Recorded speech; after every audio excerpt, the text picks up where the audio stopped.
Go and I'm live. Hey guys, welcome to Diagnosing United. This is the summer transfer window review. Been a bit of a disappointing one for all of us, I think. I think we thought we had a real good opportunity to step on from third place finishes and semi-final appearances of last season, get the business done early, get some sensible goodbyes in, and then take it to the next level. Unfortunately, that's not happened. Like the title says, Glazeonomics, or the sticker says, um, Glazeonomics struck again. Ollie's been glazered. So I think we all kind of know that every time we get fourth or we get Champions League, then there is no large spend to back that up. And that's again been the case. And we're again hearing whispers of Pochettino, which I think is really, really poor. I think he's possibly one of the worst managers we could go for if we lost Ollie. I really hope Ollie stays because I think he has got something going for him, got something there. Um, if we look at his time at Mulder, club that had never won the league since he's been there. In 2011, they've won it 4 times. So he's someone who can build a club up to a point where they can be consistent and start to win leagues, even when, as he is now, he's no longer in that particular role. Mulder is still doing really, really well. Let's dive in, have a look at the purchases as they were. First one I think we'll talk about is Donny van der Beek. Obviously, we brought him in early September, I think it was. 35, 40 odd million it's going to be in the end. I think he's a solid signing. Had that been the start of a couple of quick buys, before the season start, I think we'd all be pretty happy. As it's turned out, that's not been the case. We've had a bit of a panic on the last day. But Donny van der what I'm going to do is I'm going to take these in their individual merits. I'm not going to talk about the whole transfer window as a whole because we know that it's been a bit of a mess and it's not fair on these players that have come in to lump them in with the incompetence of the Glazers. So Donny van der Beek, really, really good signing. He can play 6, he can play 8, he can play 10. He's also got something a little bit different from Bruno, something different from from Pogba, different from Lingard. But I think he gives us a different option in those situations, and I think we may see the 4 in midfield, 4 central midfielders coming into it a bit more, whether that's in a 4-4-2 diamond or in a 4-2-2, similar to what we saw against Liverpool and Chelsea in Jose's seasons, where we had a very strong spine. So that could be something we may well see. I think it was Liverpool and Chelsea at home. One of those 2 games we definitely played with a 4-2-2, with Pogba and Mata being the 2 10s, and then Lukaku and Rashford I think were playing as split strikers. So that could be something we see. But Donny's really, really good there. I'm quite happy with that one, and I think he's going to do well for us. He also looks really, really sharp and really fit as a result of him having started his preseason much earlier than the rest of the United squad. And you can see that that's the level that the rest of the players need to reach. And I think once that differential between Donny and the rest of the squad comes much, much smaller and then becomes equal, we'll have a pretty, we'll be back to where we were at the end of last season. The next one that we brought in, I think the next one they actually announced was Alex Telles. I think he's, again, a good signing, something that I would have been happy to see again much earlier in the window. He got time to bed into the squad. Decent-ish price for him, but he's 15, 16 million for 1 year left on his contract at Porto. He's obviously been taking penalties over in Porto, which I've been doing what everyone's been doing and having a look on YouTube to see what he's all about. And I think he's going to be a decent enough buy for us. He looks much, much more offensive than Luke Shaw. I don't know much about him defensively, although, Porters tend to do quite well. So you would think he'll be pretty well drilled. Hopefully he's got more of a positional awareness than Luke Shaw. Luke Shaw's big issue is probably, he's relatively fit, actually. He's not as fat as everyone says and all that kind of thing, but it's his positional awareness and his ability to know when to do things at the right time, which really lets him down. Hopefully we'll see Telles really push him, either overtake him or just push Shaw onto new levels. I have got my reservations about Luke Shaw, so hopefully Telles will be the answer in that particular position. We may also see United push to a back three and two wing backs, if which Telles is perfect for because he is so offensive, creates a lot of goals, even though his goals that he's scored himself have been by penalties. He's also a good free kick taker, corner taker, so he's decent on set pieces. So it gives us another option, a left-footed option. Who's going to be playing every game because we know that Juan Mata's great, but he doesn't play all the games. Gives us that left-footed option that's not always on the pitch otherwise from set pieces. So really, really happy with that one. So then we've got Pestrelli, Facundo Pestrelli, and Amad Diallo. I have no idea anything about these two. I'm going to be completely honest, but you can go off reports from Uruguay, for example, or you can go off reports from Italy. Supposedly Diallo is very, very highly rated, and similarly for Pestrelli. So you just got to hope that these are two kind of diamonds in the rough. Pestrelli looks like he's coming straight into the first team, according to reports today. So hopefully he's got what it'll take. It's going to be difficult to know because there's such a difference in the quality between leagues and quality of chances that he creates. And if he's given it to a bad striker in his Peñarol, which was his last club, then maybe these strikers were missing chances that were not too bad actually. Things that maybe Martial, Falcao, or Rashford, etc., would be putting away. So it's very difficult actually to go by assists. I like to look at key passes and kind of how many chances they're creating through the game. So maybe it be the kind of stopgap. That'll be the rotation option alongside Mason Greenwood, and hopefully we see the main man Sancho come in next year, which is the obvious choice for right wing. But maybe we say to these guys, look, you've got 12 months to save us 100 million. Show us that you're as good as Jaden, and we maybe don't have to buy him. I don't think that's going to happen. Though I'd be shocked and very surprised if that were the case. But Pestrelli's coming in immediately, and Diallo will be coming in January. So it's a wait and see with those two. They're both young attackers, so it's always worth a punt with these, and the fee themselves wasn't too high initially for Pestrelli, and I think the Diallo one might be a bit more, but worth a shot, I think, especially in the meantime, because Dan James hasn't quite lit the world on fire from the right hand side. He's been much better off the left, so he's a good rotation option for Marcus. But hopefully Pestrelli and Diallo maybe will show us a little bit of something which we've been missing on that side, because it's clear that Wan-Bissaka isn't the attacking option down there. And then we've got the final signing, Edinson Cavani as a free agent. And I'm in two minds about this, because on one hand we do need a rotation option. He's a definite upgrade on Igalo. Igalo is only 2 months away from going back to Shanghai Shenhua. I think Shanghai Shenhua. So hopefully he will be able to take up that mantle of a rotation option. Actually, he's probably going to play the next game because Martial's been sent off in the last game, which was unfortunate and a bit silly by him. So Cavani's going to come in. And what I wasn't 100% happy with is he's been given the 7 shirt. Obviously, it's a 1 year plus 1 year option. Hopefully that means there is the understanding that if we do bring in Sancho, he takes that, because I think he's the obvious long-term choice for that particular role and that particular shirt, because it does mean a lot to the fans, and giving it to Cavani maybe gives him something to play for.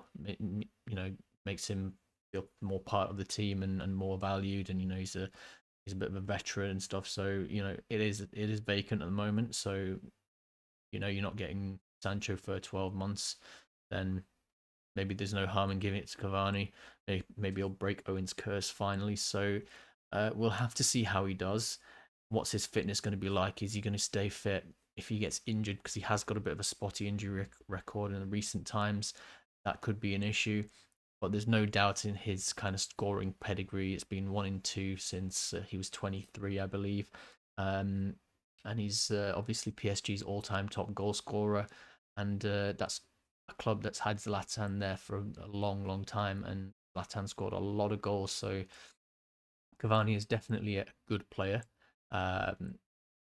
Historically, it's just remains to be seen whether he has uh, the mileage in his legs to compete within the Premier League, whether he is fit to play. But quality of actual player is good, and it's an option that we don't currently have. He has a movement within the box which is really, really good. His finishing might not actually be the most amazing, but uh, as long as we have people like Bruno and Pogba, Rashford, who's turned into a bit more of a creator since lockdown ended, uh, supplying balls, then we might see Cavani really, really flourish. And obviously, Alex Telles has got a really, really good whip of a cross on him as well. So hopefully, we'll see the best of him, and it'll come out to be one of those inspired signings that kind of like Ibrahimovic was a really good signing for us. And further into the past, in 2007, I think Henrik Larsson was a addition to the squad for a short period of time. Moving on though to the outs, we had Chong on loan. I'm not going to do all the outs because there were youth players and stuff going away. So I'm going to kind of stick to the main names, as it were. So Chong on loan to Werder Bremen.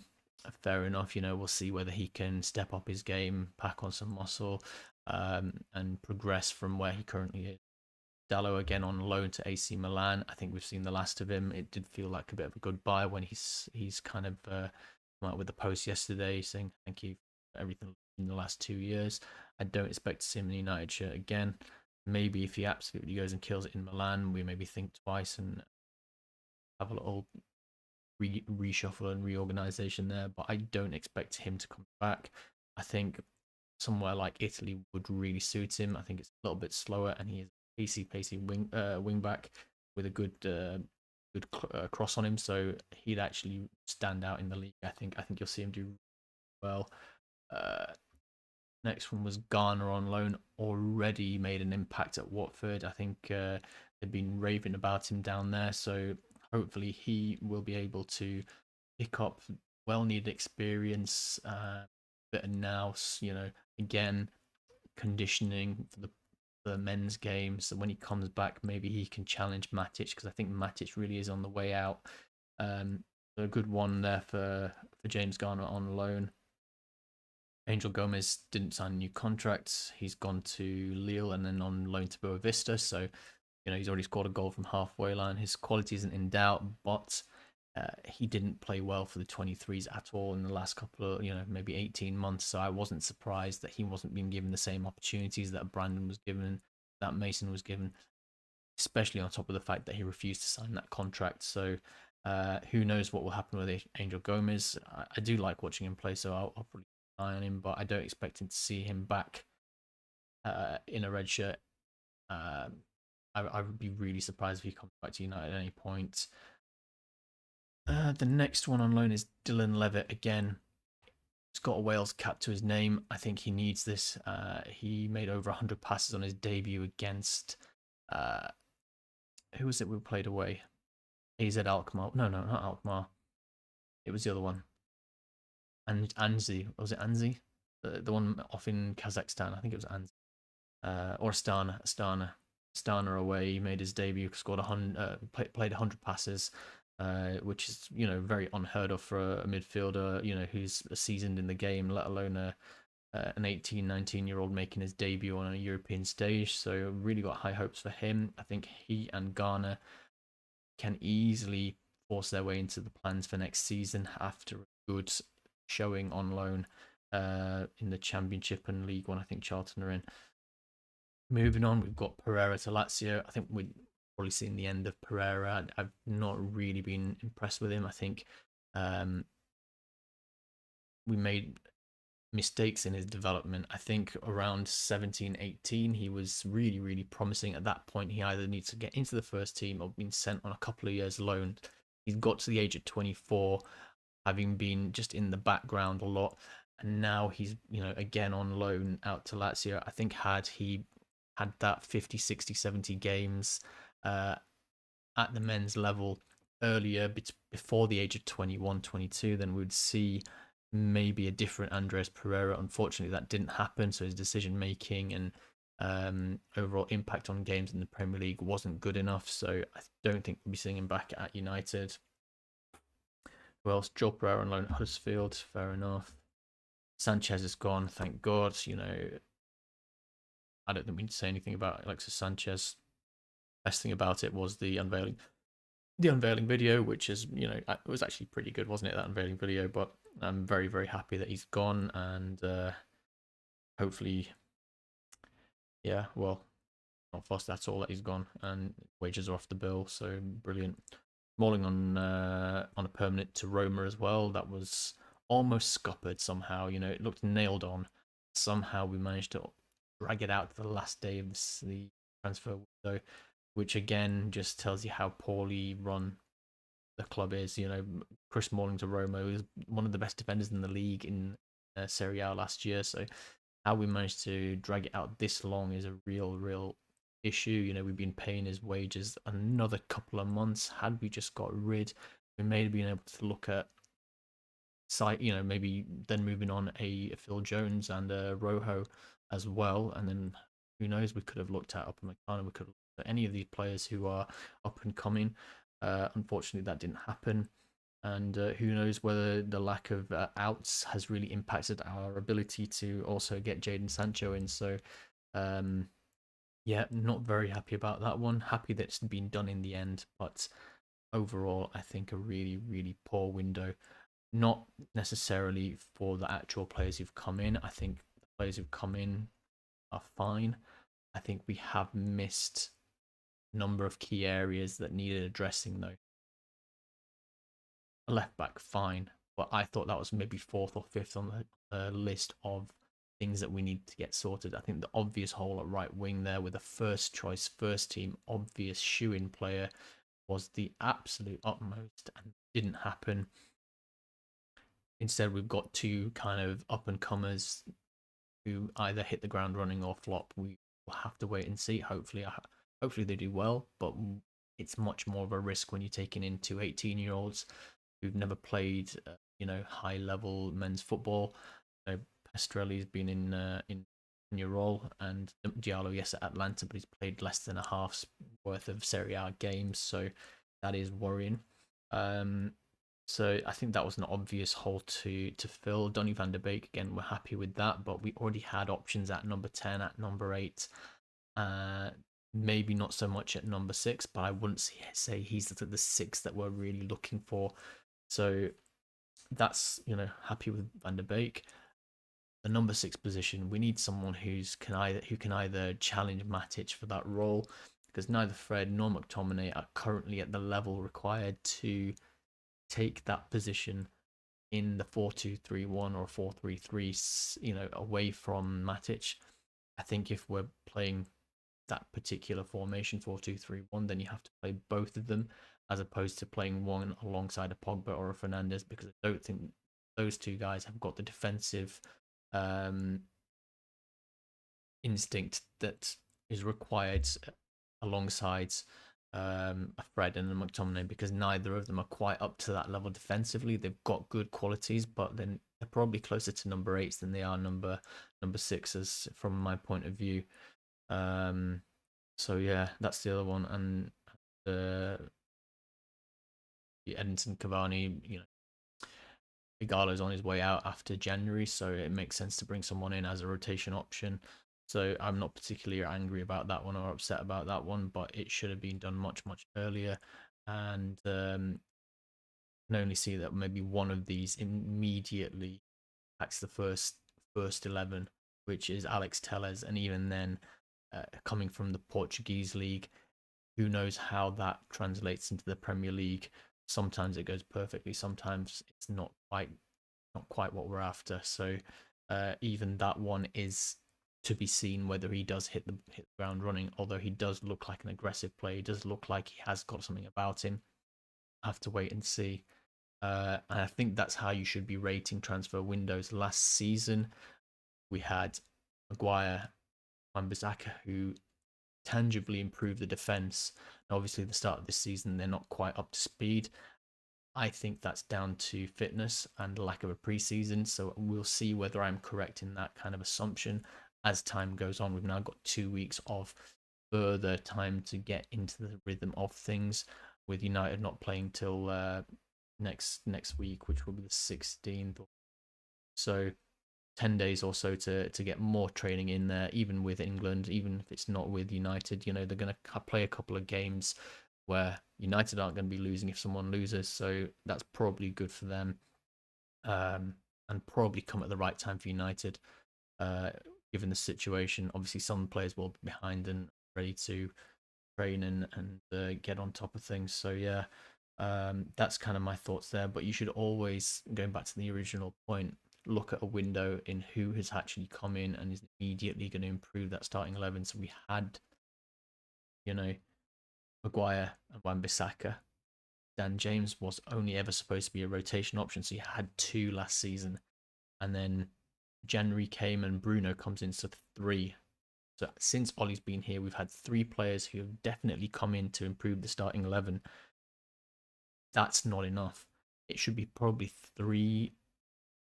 2 summers in a row, and then you can maybe do one here and there, one obvious hole gap that needs filling, or someone leaves and someone comes in. You probably need to give another 3 or 4 players who are tangibly going to improve the starting 11. Yes, I like Van der Beek. Yes, I like some of these other players, but they're not improving the starting 11. The very best starting 11 that we could put out there. An improvement would have been an Allen that went in as DM next to Pogba. That would have been a tangible improvement upon Matic because of his legs. Koulibaly or Upamecano, tangible improvement upon Victor Lindelof. Jadon Sancho, goes without saying. Obviously not going to get in a Messi, but someone like that tangibly improves the 11. So only had 3. I'm still saying 3, maybe 4 with Telles.